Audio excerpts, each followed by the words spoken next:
So it's been a tumultuous last few months, guys. I'll give you guys the TLDR. Somewhere in late May, found out I was expecting my first child, guys. I am expecting my first child. Any day now, actually. I could get back home right now and it's like, boom, let's go. So that threw me out of commission for a little bit. Right around that time, too, also, one of my dogs found out that he was diagnosed with cancer in his nose. So those two things just really made it it was a hard time, guys. So basically from like June till like November, it's like we were doing things, but man, you really can't go through the motions beyond a certain point. I'm sure I still made some progress on my physique. Training was still priority, but just didn't have the same oomph. Still, I took part in it, ate my proteins, showed up to my training, but the state of mind was just different. And when you go in there, you got to go in there with some purpose. I've made some great progress in my lifetime when maybe my systems weren't as refined as they are today, but there was a lot of purpose behind what I was doing. So in short, basically the off season from June till November was almost a wash. It was just kind of, the stock didn't really move in any explicit direction. Finally, my dog Paul passed a few weeks ago. Worked out as best as it could. In hindsight, it was amazing. The one of the worst days of my life, but also one of the best in a way. Then when it comes to the training portion of it, so I started a online training group, and to put my money where my mouth is, I was like, you know what? I'll join you guys for this next block. And to my boys out in Team Progress, thank you guys.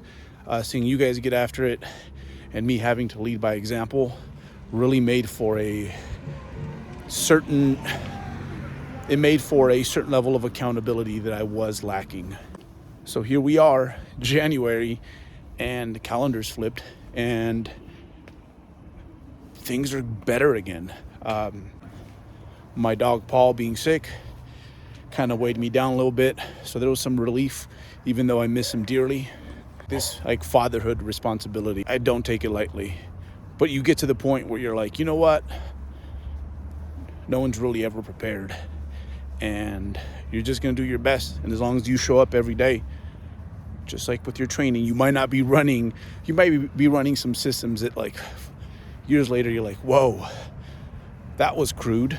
But it was your purpose and your drive to move forward that in hindsight, you're like, whoa, considering the fact that things weren't very optimal, got you going in the right direction.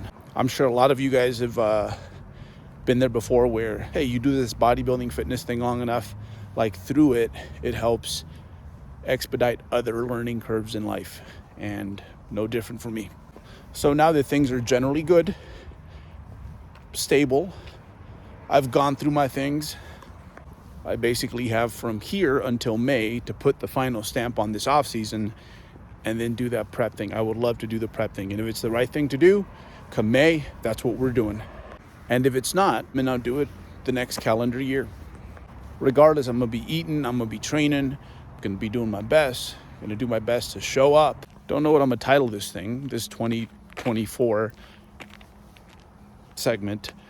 We'll figure it out. But yeah, I'm gonna go inside, get my pre-workout meal, and then we have lower body day, and it's going to be posterior chain dominant. Take you guys through that, and yeah, I mean, everyone's fallen off at some point, right? And this is, I guess, one to show you guys I'm human too. It happens. It just looks a little different on me.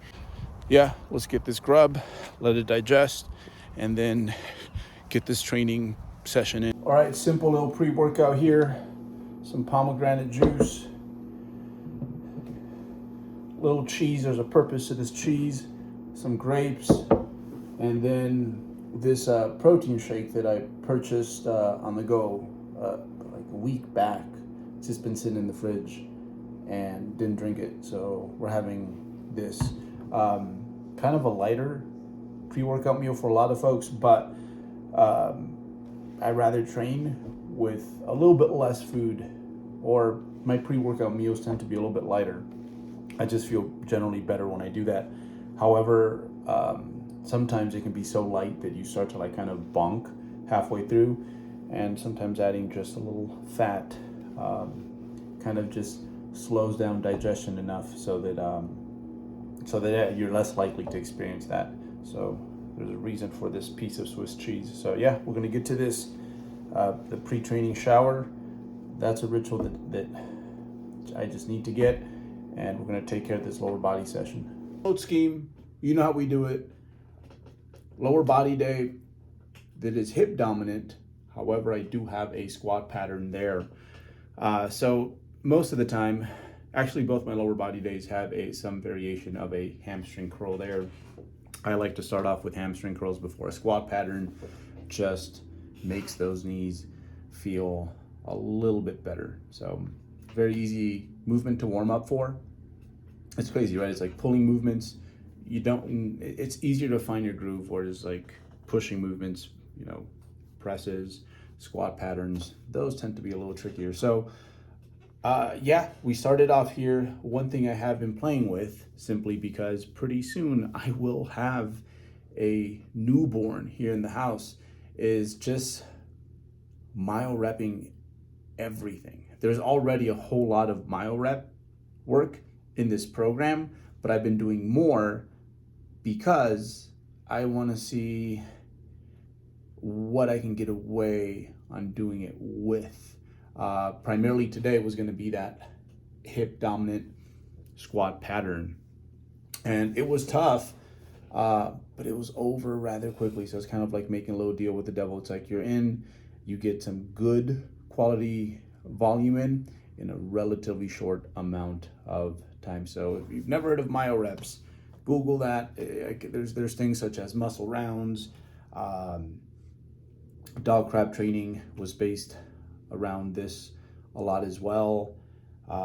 Drop sets kind of offer something similar to mechanical drop sets, things like that. It's not I think a lot of people look at those movements as ways to shock the muscle, but it's more of a way to just kind of make training more efficient. There's probably its main utility. So this leg press here, I had been there for a minute. We've had it for a while actually, and didn't really pay too much attention to it, but my buddy, fellow 3D Muscle Journey coach, Brian Miner, we live in the same town, go to the same gym. He's like, bro, for like hip dominant squat patterns, this one's great because you already kind of folded over, right? So your glutes are really stretched from the start on this movement, which is great. What you're trying to target here is not as much quad, a little bit more of the posterior chain. And not only that, but the strength curve on this thing is amazing. The majority of the torque comes in that bottom position where everything is more lengthened. So yeah, been using this one, 1.5 rep work. So 1 full rep, 1 half rep work. Surely you've noticed at this point. Took me a while to like find my groove with like going halfway on 1 rep and then full rep with the other, but now I'm at home and I've made significant progress because I'm thinking less and I'm doing more. But yeah, so this was a Myo-rep set. I wanted to see if cardiovascularly this was even possible, especially with movements like this where there is a little danger involved, right? Right, like if something goes wrong, especially when you're just lacking oxygen and trying to set it back up where it belongs. I wanted to make sure I could do it. And actually, yeah, it was tough, but it was a lot of like good work in a relatively short amount of time. The only hard part about this, actually the whole thing was hard, but it was fair, doable, so note taken.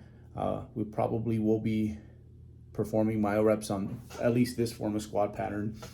The only real issue is that since it's unilateral, it's like you get done with one leg and then you're like, man, I still have that other leg, which is kind of the case when you're doing unilateral work anyways. but it's a little bit more than the usual in this case. But yeah, I was like, okay, this is possible.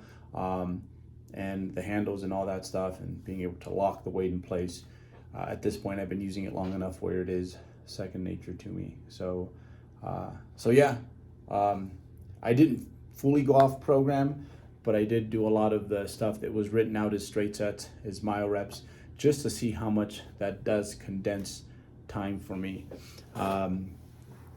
Because yeah, probably the first week that, baby's here, I probably won't be training that whole week. But after that, I know just for my own sanity, my own good, I will have to train.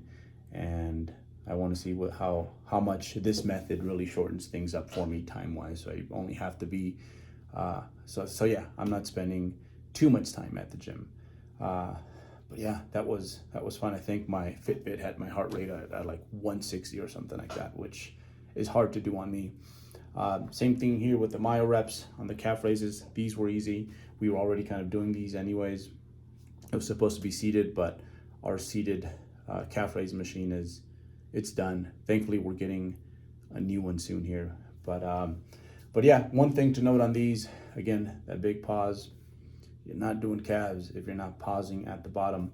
And rather than having a count, what I wait for is, it's like you relax at the bottom, and then all of a sudden it's like your body lets go, and then you get deeper.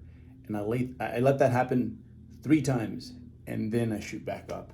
This really minimizes the amount of weight I have to use, and especially for someone like myself with, look at how long that Achilles is, especially for someone of my height. It just keeps the tension on the muscle I'm trying to train and not on that long tendon that I have down there. But again, even for people with like low attaching calves, short Achilles, still something I would absolutely recommend. So yeah, this was done in Myo-rep fashion.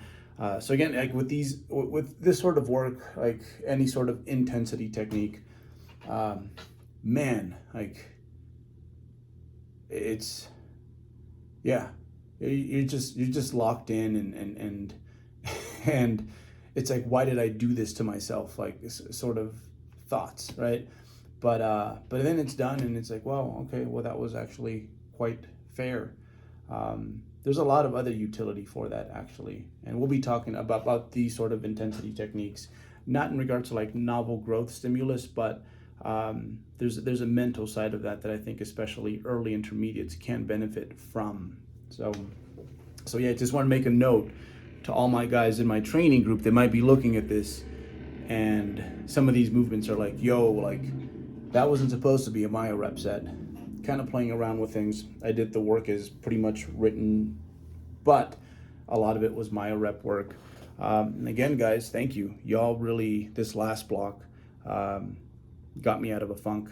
So yeah, if you are in a funk when it comes to your training, peep the training group. The link will be down in the description below. Bunch of cool dudes there, all sorts of training levels, and including myself, like I am running it. And at this point, I'm quite pretty far into the advanced stage.